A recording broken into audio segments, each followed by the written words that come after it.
अध्याय 4। हिमालय की ओर मेरे पलायन में बाधा। कोई भी छोटा मोटा बहाना बनाकर अपनी कक्षा से बाहर निकल आओ और एक घोड़ा गाड़ी किराए पर ले लो। हमारी गली में ऐसी जगह आकर ठहरना जहां तुम्हें मेरे घर का कोई सदस्य देख ना सके। हिमालय में मेरे साथ जाने की योजना बनाने वाले उच्च माध्यमिक विद्यालय के अपने सहपाठी अमर मित्तर को मेरा यह अंतिम निर्देश था। अपने पलायन के लिए हम लोगों ने अगला दिन तय किया। अनंतदा मुझ पर कड़ी दृष्टि रखते थे, इसलिए सावधानी बरतना आवश्यक था। उन्हें पूरा संदेह था कि मेरे मन में भाग जाने की प्रबल इच्छा है और वे मेरी योजना को विफल बनाने के लिए कृत संकल्प थे। तावीज चुपचाप अपना कार्य करता हुआ मेरे अंदर आध्यात्मिक उफान ला रहा था। मुझे आशा थी कि हिमालय में मुझे अपने वे गुरु मिल जाएंगे जिनका चेहरा प्रायः मुझे अपने अंतर्मन के दिव्य दर्शनों में दिखाई देता था। पिताजी का स्थायी रूप से कोलकाता में स्थानांतरण हो गया था और अब हमारा परिवार वहीं रह रहा था। पितृसत्ताक भारतीय परंपरा के अनुसार अनंतदा भी अपनी नववधू के साथ हमारे घर में रहने आ गए। वहाँ मैं अटारी पर स्थित एक छोटे से कमरे में नित्य ध्यान करके अपने मन को ईश्वरानुसंधान के लिए तैयार कर रहा था।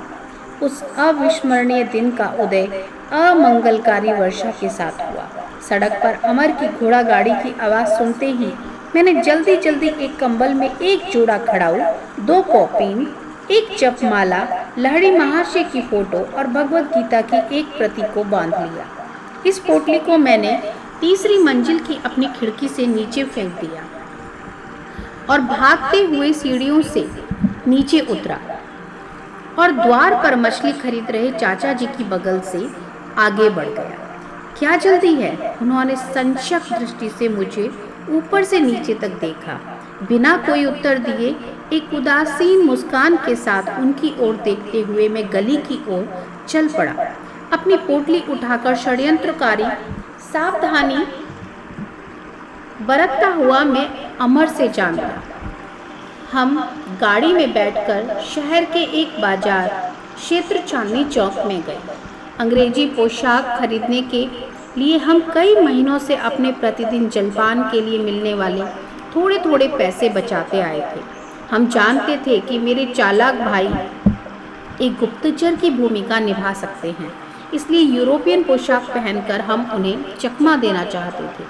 स्टेशन जाते जाते रास्ते में हम सभी मेरे चचेरे भाई जतिन घोष, जिन्हें मैं जतिंदा कहता था, के लिए रोका। वे नए नए ही हमारे पथानुयायी बने थे और हिमालय में किसी गुरु की शरण प्राप्त करने के आकांक्षी बने थे। हमारे पास पहले से तैयार नया सूट उन्होंने पहन लिया। अब हमें कोई नहीं पहचान सकता, ये हमने सोचा। हमारे मन गहरे उल्लास से खिल उठे। बस अब केवल कैनवास जूतों की कमी है। मैं उन दोनों को एक दुकान पर ले गया जहाँ रबड़ के तले लगे जूतों को सजाया गया था। ऐसी पवित्र यात्रा में जीव हत्या द्वारा प्राप्त हुई चमड़े की चीज़ें ले जाना हमें ठीक नहीं लगा। अपनी भगवत गीता की चमड़े की जिल्द और विलायती हैट पर लगे चमड़े के फीते निकालकर फेंकने के लिए मैं बाहर सड़क पर रुक गया। स्टेशन पर हम लोगों ने वर्धमान के टिकट खरीदे। हम वर्धमान में हिमालय के चरणों में स्थित हरिद्वार जाने के लिए गाड़ी बदलने वाले थे। जब गाड़ी भी हम लोगों के समान ही भागने लगी तो मैंने अपनी कुछ महान आशाओं को शब्द प्रदान किए। जरा कल्पना तो करो, मैंने उत्साहपूर्वक कहा। महान गुरुओं से दीक्षा लेकर हम लोग ब्रह्म चैतन्य की समाधि का अनुभव करेंगे। हमारे शरीरों में ऐसी चुंबकीय शक्ति पैदा हो जाएगी कि हिमालय के वन्य पशु पालतू जानवरों की भांति हमारे पास आएंगे। बाघ हमारा दुलार पाने की प्रतीक्षा में बैठी रहने वाली घरेलू निरीह बिल्ली से अधिक कुछ न होंगे। भविष्य का चित्र प्रस्तुत करने वाला यह वर्णन, जिसे मैं लाक्षणिक तथा वास्तविक दोनों दृष्टियों से चित्तमोहक मान रहा था, अमर के होठों पर उत्साहपूर्ण मुस्कान ले आया। परंतु जतिनदा ने अपनी दृष्टि दूसरी ओर घुमा ली और खिड़की से बाहर भागते हुए प्राकृतिक दृश्यों को देखने लगी। पैसों को हमने 3 हिस्सों में बांट लेना चाहिए। जतिनदा ने इस प्रस्ताव के साथ अपनी दीर्घ मौन को तोड़ा। वर्तमान में हमें अपने टिकट अलग अलग खरीदने चाहिए। इससे किसी को संदेह नहीं होगा कि हम लोग साथ साथ भाग रहे हैं। मैं बिना किसी आशंका के सहमत हो गया। सूर्यास्त के समय हमारी ट्रेन वर्धमान स्टेशन पर रुकी। जतिनदा टिकट घर में घुसे। अमर और मैं प्लेटफॉर्म पर बैठे रहे। हम लोगों ने 15 मिनट तक प्रतीक्षा की और फिर उनके विषय में निष्फल पूछताछ की। चारों ओर खोज लेने के बाद हम लोगों ने भय व्याकुल होकर जोर जोर से जतिनदा को आवाजें दी, परंतु वे तो उस छोटे से स्टेशन के चारों ओर फैले अंधकार में न जाने कहाँ लुप्त हो गए थे। मैं पूर्णतः घबरा गया और इस आघात से मेरे हाथ पांव फूल गए। भगवान को भी यह निराशाजनक घटना मंजूर थी। भगवान के लिए मेरे प्रथम सुनियोजित पलायन के रोमांचक अवसर पर विषाद का निर्मम साया पड़ चुका था। अमर, हमें घर लौट जाना चाहिए। मैं छोटे बच्चे की तरह रो रहा था। जतिनदा का निष्ठुर प्रयाण अनिष्ट सूचक संकेत है। विफल होना ही है, यात्रा की नियति है। यही है तुम्हारा ईश्वर प्रेम। एक विश्वघाती साथी के रूप में ली गई छोटी सी परीक्षा को भी तुम सह नहीं सकते। अमर द्वारा इसे ईश्वरीय परीक्षा बताए जाने पर मेरा मन शांत हुआ। हमने वर्धमान के सुविख्यात सीता भोग और मोतीचूर का नाश्ता किया। कुछ ही घंटों में हम बरेली होकर हरिद्वार जाने वाली गाड़ी में बैठ गए। अगले दिन मुगल सराय में गाड़ी बदलते हुए जब हम प्लेटफॉर्म पर प्रतीक्षा कर रहे थे, तब हमने एक महत्वपूर्ण विषय पर विचार विमर्श किया। अमर, संभव है कि शीघ्र ही हमें रेलवे अधिकारियों की गहरी पूछताछ का सामना करना पड़े। मैं अपने भाई की चतुरता को कम महत्व नहीं देता। परिणाम चाहे जो भी हो, मैं झूठ नहीं बोलूँगा। मुकुंद, मेरा तुमसे इतना ही अनुरोध है कि तुम चुप रहना। मैं जब उनसे बात करूं तो तुम मुस्कुराना या हंसना मत। इतने में ही एक यूरोपियन रेलवे अधिकारी मेरे पास आया। उसने एक तारपत्र हिलाकर मुझे दिखाया, जिसका आशय मैं तुरंत समझ गया। क्या तुम लोग गुस्से में घर से भाग रहे हो? जी नहीं। मैं प्रसन्न था कि उसके चुने हुए शब्दों ने मुझे सुस्पष्ट उत्तर देने की अनुमति दे दी। मैं जानता था कि क्रोध नहीं बल्कि देवी वैराग्य मेरे इस अस्वाभाविक व्यवहार का कारण था। फिर वह अधिकारी अमर की ओर मुड़ा। उन दोनों के बीच बुद्धि चातुर्य का जो द्वंद्व हुआ, उसे सुनते हुए निर्विकार गांभीर्य बनाए रखने के अनुरोध का पालन करना मेरे लिए कठिन से कठिनतर होता गया। अधिकारी ने अपनी आवाज में अपने अधिकार को पूरी तरह ध्वनित करते हुए पूछा, तीसरा लड़का कहाँ है? चलो सच बोलो। साहब, आपने चश्मा पहना हुआ है, क्या फिर भी आपको दिखाई नहीं देता कि हम केवल दो ही हैं? अमर धृष्टतापूर्वक मुस्कुराया। मैं कोई जादूगर नहीं हूँ कि एक तीसरा लड़का निकाल दूँ। अधिकारी ने इस धृष्टता से स्पष्ट रूप से हड़बड़ाकर आक्रमण का नया पैतरा लिया। तुम्हारा नाम क्या है? मुझे टॉमस कहते हैं। मैं अंग्रेज माता और भारतीय धर्मांतरित ईसाई पिता की संतान हूँ। तुम्हारे मित्र का क्या नाम है? मैं उसे टॉमसन कहता हूँ। अब तो अंदर ही अंदर मेरी हंसी चरम सीमा तक पहुंच चुकी थी। मैं किसी से कुछ कहे बिना ट्रेन की ओर चल पड़ा, जो भगवान की दया से प्रस्थान करने के लिए सीटी बजा रही थी। अमर भी उस अधिकारी के साथ मेरे पीछे पीछे ही चला आया, जो अब उसकी बातों पर इतना विश्वास करने लगा था कि उसने शिष्टतापूर्वक हमें यूरोपियन लोगों के लिए निर्धारित डब्बे में आराम से बिठा दिया। स्पष्ट था कि 2 अर्ध अंग्रेज बालकों को हिंदुस्तानियों के डिब्बे में यात्रा करते देखना उसके लिए कष्टदायक था। उसके वहाँ से विनयपूर्वक प्रस्थान करने के बाद मैं सीट पर लेट गया और जोर जोर से हंस रहा था। एक अनुभवी अंग्रेज अधिकारी को बुद्धि चातुर्य में मात देने का आनंदपूर्ण संतोष अमर के चेहरे पर व्याप्त था। प्लेटफॉर्म पर मैंने तार को चोर दृष्टि से पढ़ लिया था। तार मेरे भाई अनंत का था। उसमें लिखा था, यूरोपियन पोशाक पहने 3 बंगाली लड़के घर से भागकर मुगल सराय के मार्ग से हरिद्वार की ओर जा रहे हैं। मेरे पहुंचने तक उन्हें कृपया रोके रखें। आपकी सेवाओं के लिए योग्य पुरस्कार दिया जाएगा। अमर, मैंने तुम्हें कहा था ना कि निशान लगाए हुए टाइम टेबल को घर में मत छोड़ना। मेरी आंखों में नाराजगी थी। मेरे भैया को अवश्य ही वहाँ ऐसा कोई टाइम टेबल मिल गया होगा। मेरे मित्र ने झेप कर इस डांट को स्वीकार किया। हम थोड़ी देर के लिए बरेली में रुके, जहाँ द्वारिका प्रसाद अनंत द्वारा भेजी एक तार के साथ हमारी प्रतीक्षा कर रहा था।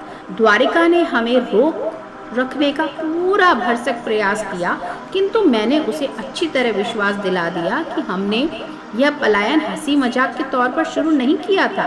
पहले की भांति इस बार भी द्वारिका ने हमारे साथ हिमालय भाग चलने का प्रस्ताव स्वीकार नहीं किया।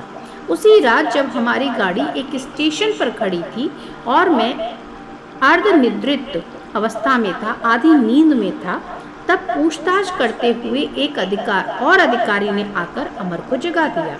वह भी थॉमस और थॉमसन नामों के इंद्रजाल में फंस गया। भोर होते होते गाड़ी ने हमें सफलतापूर्वक हरिद्वार पहुंचा दिया। हमें अपनी ओर बुलाते गौरवशाली पर्वत कुछ दूरी पर अस्पष्ट दिखाई दे रहे थे। हम लोग तेजी से भागते हुए स्टेशन से बाहर निकले और नगर की स्वतंत्र भीड़ में प्रविष्ट हो गए। हमारा पहला काम था देशी पोशाक धारण करना, क्योंकि अनंतदा को किसी प्रकार हमारे यूरोपियन छद्मवेश का पता लग गया था। पकड़े जाने के पूर्वाभास मेरे मन पर बोझ बन रहा था। हरिद्वार से तुरंत निकल जाना ही उपयुक्त मानकर हमने सदियों से अनेकानेक संतों के चरण रज से पवित्र हुए ऋषिकेश जाने के लिए टिकटें खरीद ली। मैं पहले ही ट्रेन में बैठ गया, जबकि अमर अभी पीछे प्लेटफॉर्म पर ही था। एक पुलिस वाले ने पुकार कर उसे रोक लिया। वह अवांछित प्रतिपालक हमें पुलिस स्टेशन के बंगले में ले गया और उसने हमारे सारे पैसे ले लिए। उसने शिष्टतापूर्वक यह स्पष्ट किया कि मेरे बड़े भाई के आने तक हमें वहां रोक कर रखना उसका कर्तव्य था। यह जानकर कि इन दो भगोड़ों का गंतव्य स्थल हिमालय था, उस सिपाही ने एक अद्भुत घटना हमको सुनाई। मैं देख रहा हूँ कि तुम संतों के दीवाने हो। अभी कल ही मेरी जिस संत से मुलाकात हुई थी, उससे बड़ा संत तुमने कभी नहीं देखा होगा, तुम्हें वो कभी नहीं मिलेगा। मेरे एक सहयोगी और मैं उनसे पहली बार 5 दिन पहले मिले थे। एक विशिष्ट हथियारे की तीव्र खोज में हम गंगा के पास गश्त लगा रहे थे। उसे जिंदा या मुर्दा पकड़ने का हमें आदेश मिला था। उसके बारे में हमें सिर्फ यही ज्ञात था कि तीर्थ यात्रियों को लूटने के लिए वह साधु का छद्मवेश धारण कर घूम रहा है। अपने सामने थोड़ी ही दूरी पर हमने एक आकृति देखी जो उस अपराधी के वर्णन से मिलती जुलती थी। जब वह हमारे आदेश पर नहीं रुका तो उसे पकड़ने के लिए हम लोग दौड़े। उसके पीछे पहुंचकर मैंने उस पर पूरी शक्ति से फरसे का वार कर दिया। उसका दाहिना हाथ कटकर उसके शरीर से लगभग पूर्णतः अलग हो गया। आश्चर्य यह है कि किसी प्रकार की कोई आवाज निकाले बिना और उस भयंकर घाव पर दृष्टि भी डाले बिना वह अजनबी अपनी तेज गति से चलता ही रहा। जब हम लपक कर उसके सामने खड़े हो गए तो उसने शांत भाव से कहा, जिस हत्यारे की तुम्हें तलाश है वह मैं नहीं हूँ। यह देखकर मुझे गहरा आघात लगा कि मैंने दिव्य पुरुष से दिखने वाले एक संत के शरीर को घायल कर दिया था। मैं उनके चरणों में साष्टांग लौट गया और कातर स्वर से क्षमायाचना करने लगा तथा तेजी से निकलते खून की धार को रोकने के लिए मैंने अपनी पगड़ी का कपड़ा उन्हें दिया। बेटा, तुम्हारी भूल स्वाभाविक ही थी। उस महापुरुष ने मेरी ओर दया और स्नेह से देखते हुए कहा, जाओ और पश्चाताप मत करो। परम प्रिय जगन माता मेरी देखभाल कर रही हैं। उन्होंने अपनी इस लटकती हुई बाजू को भुजा को पकड़कर उसके स्थान पर वापस लगाया और चमत्कार हो गया, वह वापस से जुड़ गया और आश्चर्यजनक रूप से रक्त प्रवाह भी तुरंत ही बंद हो गया। 3 दिन बाद मुझे उस पेड़ के नीचे आकर मिलो, तुम मुझे पूर्णतः स्वस्थ पाओगे। इस प्रकार तुम्हें जो पश्चाताप हो रहा है वह भी नहीं रहेगा। कल ही मैं उनके पास गया था अपने सहयोगी के साथ उनसे मिलने के लिए। वह संत वहीं थे और उन्होंने हमें अपनी बाह का निरीक्षण भी करने दिया। वहाँ पर ना तो किसी तरह का घाव का कोई चिन्ह था, ना ही चोट का कोई लक्षण था। मैं ऋषिकेश होते हुए हिमालय के निर्जन प्रदेशों में जा रहा हूँ।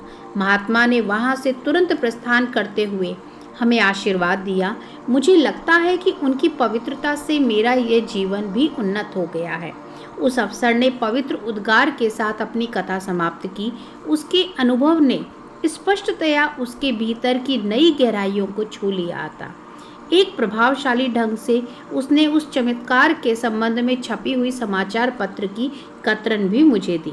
एक सनसनीखेज समाचार पत्र में साधारणतः जिस तरह तोड़ मरोड़ कर समाचार प्रकाशित किए जाते हैं, ठीक वैसे ही इस समाचार पत्र में भी बात को अधिक बड़ा चढ़ा करके लिखा गया था। उसी तरह संवाददाता ने भी अपने विवरण में घटना को ज़्यादा ही बढ़ा दिया था। उसमें लिखा था कि साधु का सिर ही धड़ से अलग हो गया था, जबकि उनकी बाजू कटी थी। अमर को और मुझे अत्यंत खेद हुआ कि हम ऐसे महान योगी के दर्शन लाभ से वंचित रह गए, जिन्होंने अपने पर अत्याचार करने वाले को भी ईसा मसीह के समान क्षमा कर दिया। भारतवर्ष पिछली 2 शताब्दियों से आर्थिक दृष्टि से भले ही गरीब हो गया हो, परंतु अभी भी उसके पास देवी संपदा का अक्षय भंडार है। कभी कभी ऐसे सांसारिक पुलिस अधिकारी भी आध्यात्मिक जगत के गगनचुंबी व्यक्तित्वों के अनायास ही दर्शन पा जाते हैं। अपनी इस अद्भुत कहानी से हमारा समय बिताने के लिए हमने पुलिस अधिकारी का धन्यवाद किया। संभवतः वह हमें सूचित कर रहा था कि वह हमसे अधिक भाग्यवान था।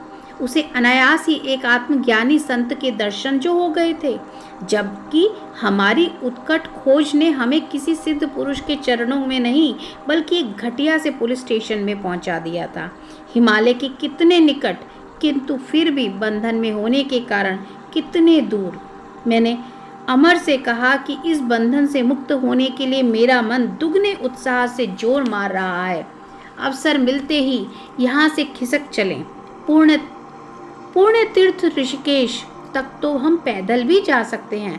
प्रोत्साहन देने के लिए मैं मुस्कुराया, परंतु मेरा मित्र उसी समय निराशावादी बन गया था। जैसे ही हमने पैसे का मजबूत सहारा हम लोगों से छीन चुका था, उसका सारा का सारा जोश भी समाप्त हो चुका था। यदि हम ऐसे खतरनाक जंगल से पैदल चले तो उस साधु संतों के नगर में नहीं, बल्कि बाघों के पेट में पहुंच जाएंगे। अनंत और अमर के भाई 3 दिन बाद पहुंचे। अमर ने मुक्ति के साथ आनंद से अपने भाई का सस्नेह स्वागत किया, परंतु मुझे इस पुनर्मिलन में कोई रुचि नहीं थी। अनंत को मुझसे कठोर उलाहने के अतिरिक्त और कुछ नहीं मिला। तुम्हारे मन की भावना में समझता हूँ, अनंतदास सांत्वनात्मक शब्दों में बोले। मैं तुमसे केवल इतना ही तो चाहता हूँ कि तुम एक बार मेरे साथ बनारस चलो, वहाँ एक विशिष्ट संत से मिल लो, वहाँ से फिर कुछ दिनों के लिए दुखित पिताजी से मिलने कोलकाता चले जाओ। उसके बाद तुम यहाँ अपने गुरु की खोज पुनः आरंभ कर सकते हो।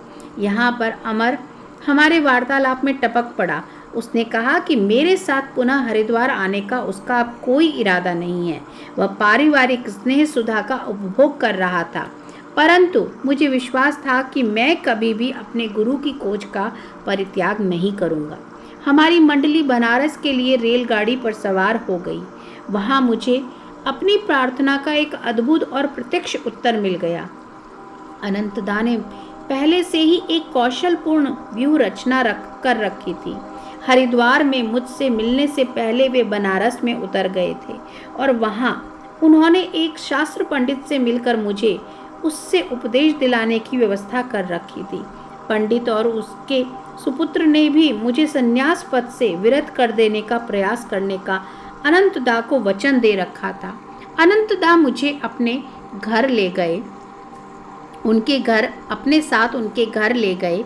पंडित जी के अति उत्साही स्वभाव वाले युवा पुत्र ने आगे बढ़कर आंगन में ही मेरा स्वागत किया। उसने मुझे एक लंबे दार्शनिक तर्क वितर्क में उलझा लिया। अपनी अतीन्द्रिय दृष्टि से मेरे भविष्य को देख पाने का दावा करते हुए उन्होंने मेरे सन्यासी बनने के विचार पर असहमति प्रकट की। यदि तुम अपने साधारण उत्तरदायित्वों को त्याग देने का हष्ट करोगे तो निरंतर दुर्भाग्य का शिकार बनोगे और ईश्वर को पाने में असमर्थ रहोगे। सांसारिक अनुभव के बिना तुम अपने पूर्व कर्मों को समाप्त नहीं कर सकते। उत्तर में भगवत गीता के सनातन शब्द मेरे होठों पर उभर आए।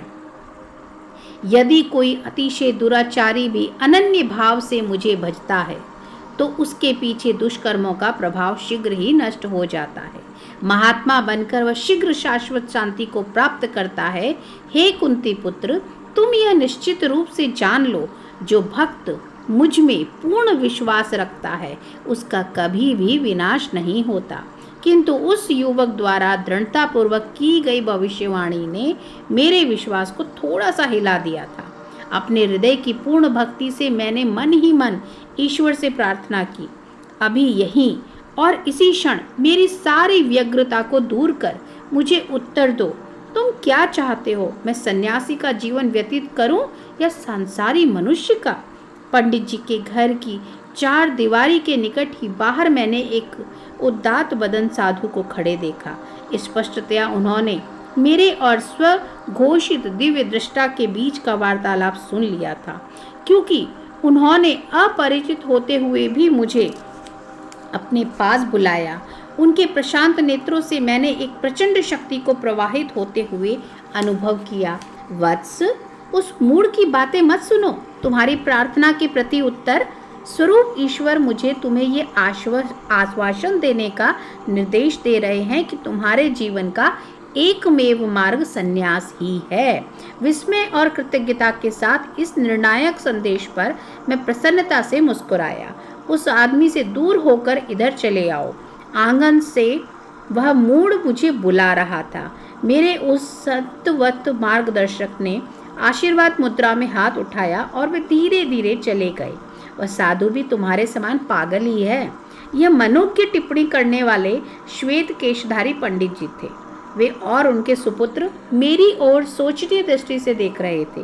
मैंने सुना है कि उसने भी ईश्वर की संदिग्ध खोज के लिए अपना घर बार छोड़ दिया है। मैंने मुंह फेर लिया। अनंतता की ओर मुड़कर मैंने कहा कि मैं इन लोगों से और किसी तरह के तर्क में नहीं उलझना चाहता। मेरे हतोत्साहित भाई तत्काल प्रस्थान के लिए मान गए। हम लोग शीघ्र ही कोलकाता जाने वाली गाड़ी पर सवार हो गए। श्रीमान गुप्तचर जी, यह तो बताइए कि आपको कैसे पता चला कि मैं 2 साथियों के साथ भागा हूँ? मैंने अपनी उबलती जिज्ञासा शांत करने के लिए घर जाते हुए रास्ते में अनंतदा से पूछा। वे शरारत भरे ढंग से मुस्कुराए। तुम्हारे स्कूल में मुझे पता चला कि अमर अपनी कक्षा से बाहर चला गया था और लौटकर नहीं आया था। मैं अगले दिन सुबह उसके घर गया और वहाँ निशान लगाया हुआ एक टाइम टेबल खोज निकाला। अमर के पिता उसी समय घोड़ा गाड़ी से बाहर जा रहे थे और कोचवान से बातें कर रहे थे। आज मेरा बेटा स्कूल जाने के लिए मेरे साथ गाड़ी में नहीं आएगा, वह गायब हो गया है, पिता ने दुख भरे स्वर में कहा। मैंने एक साथी कोचवान से सुना है कि आपका बेटा और 2 अन्य लड़के यूरोपीय पोशाक पहने हावड़ा स्टेशन में एक गाड़ी में चढ़कर कहीं चले गए हैं। कोचवान ने कहा। अपने चमड़े के जूते उन्होंने उस कोचवान को दे दिए। इस प्रकार मुझे 3 सूत्र मिल गए, टाइम टेबल, 3 लड़कों की मंडली और अंग्रेजी वेश। अनंतदा के रहस्योद्घाटनों को मैं हंसी और खींच में मिले जुले भावों के साथ सुन रहा था। कोचवान के प्रति हमारी उदारता कुछ अपात्र दान ही ठहरी। यह तो स्वाभाविक ही था कि मैंने अमर द्वारा टाइम टेबल में निशान लगाए गए शहरों के रेलवे अधिकारियों को तत्काल तार भेज दिए। उसने बरेली पर भी निशान लगाया था, इसलिए मैंने वहां तुम्हारे दोस्त द्वारिका को तार भेज दिया था। कोलकाता में अपने पड़ोस में पूछताछ करने पर मुझे पता चला कि हमारे चचेरे भाई जतिंदा एक रात के लिए गायब रहे, पर दूसरे दिन सुबह ही अंग्रेजी वेश में वापस आ गए थे। मैंने उन्हें खोजा और भोजन पर निमंत्रित किया। उन्होंने मेरी मैत्रीपूर्ण व्यवहार से निशंक होकर निमंत्रण स्वीकार किया। रास्ते में संदेह रहित ढंग से मैं उन्हें एक पुलिस स्टेशन में ले गया। वहां उन्हें अनेक पुलिस अधिकारियों ने घेर लिया, जिन्हें मैंने उनकी डरावनी सूरत के कारण पहले से ही चुन रखा था। उनकी भयावह दृष्टि के आगे जतिंदा अपने रहस्यात्मक व्यवहार का स्पष्टीकरण देने के लिए तैयार हो गए। आध्यात्मिक भावना मैं उत्साह में मैं हिमालय की ओर चल पड़ा। उन्होंने कहा, सिद्ध महात्माओं के दर्शनों के विचार ने मेरे अंतःकरण को प्रेरणा से भर दिया था, परंतु जैसे ही मुकुंद ने कहा हिमालय की गुफाओं में जब हम समाधि में बैठ जाएंगे तब बाघ भी वशीभूत होकर हमारे इर्द गिर्द पालतू बिल्लियों की भांति बैठेंगे, तो मेरा सारा जोश ठंडा हो गया और ललाट पर पसीने की बूंदें झलकने लगी। मैंने सोचा तब क्या होगा यदि हमारे योग बल से हिंसक बाघों का स्वभाव नहीं बदल सका, तो क्या वे हमारे साथ घरेलू बिल्लियों का सा आचरण करेंगे या बाघों की तरह करेंगे। मैंने मनश्चक्षुओं में पहले से ही स्वयं को किसी बाघ के पेट में बलात् अंतर्वासी के रूप में देखा। वहां संपूर्ण शरीर के साथ एक ही बार में प्रवेश करके नहीं, बल्कि शरीर के विभिन्न हिस्सों की अनेक अनेक किस्तों में अपने आप को देखा। जतिन दाह के अदृश्य हो जाने का कारण जो मेरा क्रोध था वह अब हंसी में बदल गया। उन्होंने मुझे जो संताप दिया था उसका सारा मूल्य रेलगाड़ी में मिले लोट पोट करने वाले स्पष्टीकरण से चुकता हो गया। मुझे स्वीकार करना पड़ेगा कि मुझे इस बात से कुछ संतोष अवश्य हुआ कि जतिनदा भी पुलिस की खातिरदारी से बच नहीं सके थे। अनंतदा, आप जन्मजात गुप्तचर हो। मेरी विनोदपूर्ण दृष्टि पूर्णतः क्रोध रहित नहीं थी और मैं जतिनदा से कहूँगा कि मुझे खुशी है कि वे विश्वासघात के किसी उद्देश्य से नहीं, जैसा कि प्रतीत होता था, बल्कि केवल आत्मरक्षा की सतर्क सहज प्रवृत्ति से प्रेरित हुए थे। कोलकाता में घर पहुंचने पर पिताजी ने अत्यंत मर्म स्पर्शी ढंग से मुझसे अनुरोध किया कि कम से कम उच्च विद्यालय की पढ़ाई पूरी कर लेने तक मैं अपने घूमते पांवों पर अंकुश लगाऊं। मेरी अनुपस्थिति में उन्होंने एक संतवत महात्मा पंडित स्वामी केवलानंद जी के नियमित हमारे घर आने की व्यवस्था की एक प्रेम पूर्वक योजना बनाई थी। ये ऋषि तुल्य महात्मा हम तुम्हें संस्कृत की शिक्षा देंगे, पिताजी ने विश्वस्त ढंग से घोषणा की। पिताजी को आशा थी कि वे मेरी आध्यात्मिक पिपासा एक विद्वान दार्शनिक से शिक्षा दिलाकर शांत कर देंगे, परंतु परिणाम रहस्यपूर्ण ढंग से उल्टा हुआ। मेरे नव नियुक्त शिक्षक मुझे शुष्क बौद्धिक ज्ञान देने के बदले मेरी ईश्वर आकांक्षा के अंगारों को हवा देने लगे। पिताजी को यह ज्ञात नहीं था कि स्वामी केवलानंद जी लहरी महाशय के उन्नत शिष्य थे, उस अद्वितीय गुरु के सहस्त्रों शिष्य थे जो उनकी अमोघ देवी शक्ति के चुंबकीय प्रभाव से अपने आप उनकी ओर आकर्षित हो गए थे। मुझे बाद में ज्ञात हुआ कि लहरी महाशय केवलानंद जी को प्रायः ऋषि कहकर संबोधित करते थे। लंबे घुंघराले केश मेरे शिक्षक के सुंदर मुखमंडल की शोभा बढ़ा रहे थे। उनकी काली आंखें शिशु नेत्रों की भांति निश्चल और भोली थी। उनके छरहरे शरीर की सब गतिविधियों में एक प्रशांत गंभीरता थी। सदैव शांत और स्नेहमय केवलानंद जी अनंत ब्रह्म के चैतन्य में दृढ़ता के साथ स्थिर हो गए थे।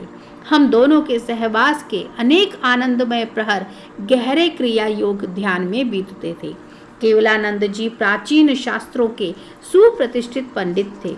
उनके इस अगाध ज्ञान के कारण ही उन्हें शास्त्री महाशय की उपाधि मिली थी, जिसके द्वारा वे प्रायः संबोधित किए जाते थे। परंतु संस्कृत पांडित्य में मेरी प्रगति अनुल्लेखनीय थी। मैं सदा ही इसी सुयोग की ताक पे रहता था कि किस तरह नीरस व्याकरण से जान बचे और योग तथा लहरी महाशय की चर्चा शुरू हो। मेरे शिक्षक महोदय ने एक दिन लहरी महाशय के साथ बिताए गए अपने जीवन के बारे में कुछ बताने का अनुग्रह किया। मुझे 10 वर्ष तक लहरी महाशय के पास रहने का दुर्लभ सौभाग्य प्राप्त हुआ था। बनारस में उनका घर मेरा रात्रिकालीन इष्ट तीर्थ स्थान था। नीचे के तल्ले पर सामने वाली छोटी सी बैठक में वे सदा विराजमान रहते थे। लकड़ी की चौकी पर पद्मासन में बैठे हुए वे अपने शिष्यों से एक माला की भांति अर्धवृत्ताकार में घिरे रहते थे। उनकी आंखें चमकती हुई तथा ईश्वरीय आनंद से नाचती रहती थी। उनकी सदैव अधोन्मिलित रहने वाली आंखें भीतर के दूरदर्शी गोलक में से सदा शाश्वत आनंद के लोक में झांकती थी। वे कदाचित ही अधिक समय के लिए बोलते थे।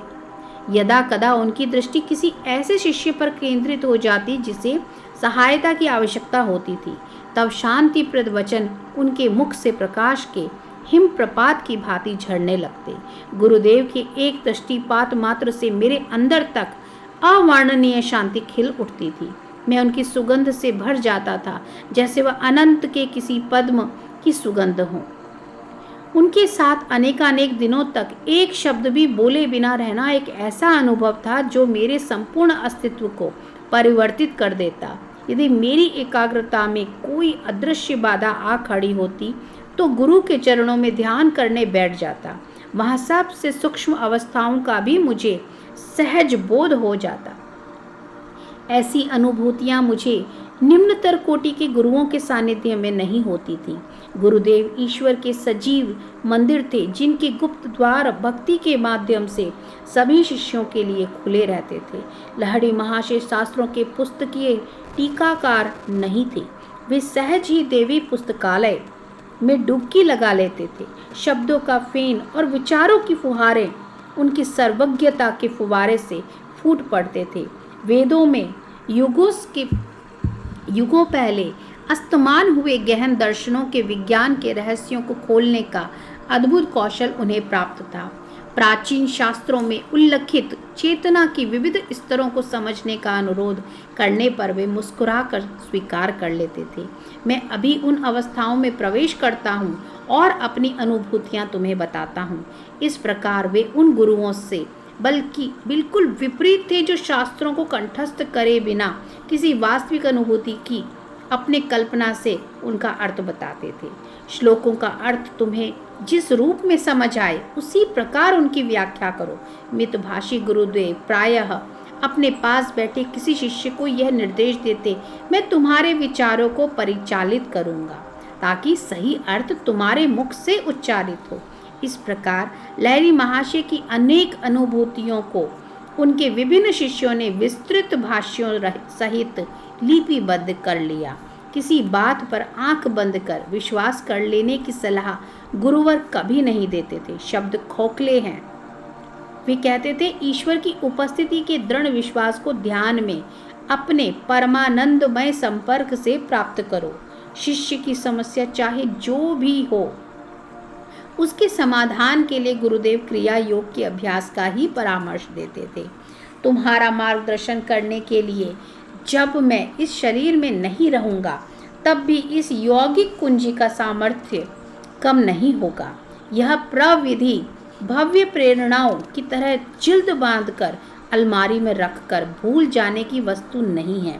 क्रिया योग के माध्यम से अनवरत अपने मुक्ति पथ पर चलते जाओ। जिस क्रिया की शक्ति इसके अभ्यास में निहित है। मैं स्वयं क्रिया को मानव के अभी तक स्वतः प्रयास द्वारा अनंत ईश्वर की खोज के लिए विकसित साधनों में सबसे अधिक प्रभावशाली मानता हूँ। केवलानंद जी ने इस उत्साहपूर्ण प्रमाण के साथ अपना कथन समापन किया। इसके अभ्यास से सभी मनुष्यों में छिपे सर्वव्यापी ईश्वर लहरी महाशय और उनके अनेक शिष्यों को की देह में प्रत्यक्ष रूप से अवस्थित हुए प्रकट। ईसा मसीह की तरह एक चमत्कार लहरी महाशय द्वारा केवलानंद जी की उपस्थिति में हुआ। एक दिन उन्होंने वह कहानी मुझे सुनाई। सामने मेज पर पड़ी संस्कृत की पुस्तकों से हटी उनकी आंखें सुदूर कहीं लगी हुई थी। एक दृष्टिहीन शिष्य रामू के लिए मैं करुणता अनुभव कर रहा था। उसको आंखों की ज्योति कभी लौट कर नहीं आ सकती थी। जब वह इतनी श्रद्धा एवं निष्ठा के साथ हमारे गुरुदेव की सेवा कर रहा था, जिनमें ईश्वर रत्व अपने पूर्ण तेज के साथ दीप्तिमान था। एक दिन सुबह मैं रामू से बात करना चाह रहा था, परंतु वह शांतिपूर्ण घंटों तक गुरुदेव पर पंखा झलता रहा। अंततः जब वह कमरे से बाहर निकला तो मैं उसके पीछे हो लिया। रामू, तुम कब से अंधे हो? उसने कहा, जन्मजात से ही महाशय। मेरी आंखों को कभी भी सूर्य दर्शन का सौभाग्य प्राप्त नहीं हुआ। हमारे सर्वशक्तिमान गुरु तुम्हारी सहायता कर सकते हैं, एक बार उनसे प्रार्थना तो करो। अगले दिन रामू कुछ संकोच पूर्वक लहरी महाशय की सेवा में उपस्थित हुआ, किंतु अपने अतुल आध्यात्मिक ऐश्वर्य में शारीरिक संपदा को जोड़ने का अनुरोध करना उसे लगभग लज्जास्पद लग रहा था। गुरुदेव, ब्रह्मांड को प्रकाश देने वाला ईश्वर आप में विद्यमान है। मैं आपसे प्रार्थना करता हूँ कि उसकी ज्योति मेरी आँखों को भी प्रदान करें, ताकि मैं सूर्य के गौण तेज को देख सकूं। रामू, किसी ने मुझे कठिन परिस्थिति में डालने की योजना बनाई है। मेरे पास किसी को स्वस्थ करने की कोई शक्ति नहीं है। गुरुदेव, आप में विराजमान अनंत ईश्वर निश्चय ही मुझे स्वस्थ कर सकते हैं। यह तो सचमुच अलग बात है रामू। ईश्वर की कोई सीमा नहीं है। वह जो तारों को चमक देता है और शरीर कोशिकाओं में रहस्यमय प्राण शक्ति संचारित करता है, निश्चय ही वह तुम्हारे नेत्रों को भी ज्योति प्रदान कर सकता है। तत्पश्चात गुरुदेव ने रामू के माथे पर दोनों बाहों के बीच में स्पर्श किया।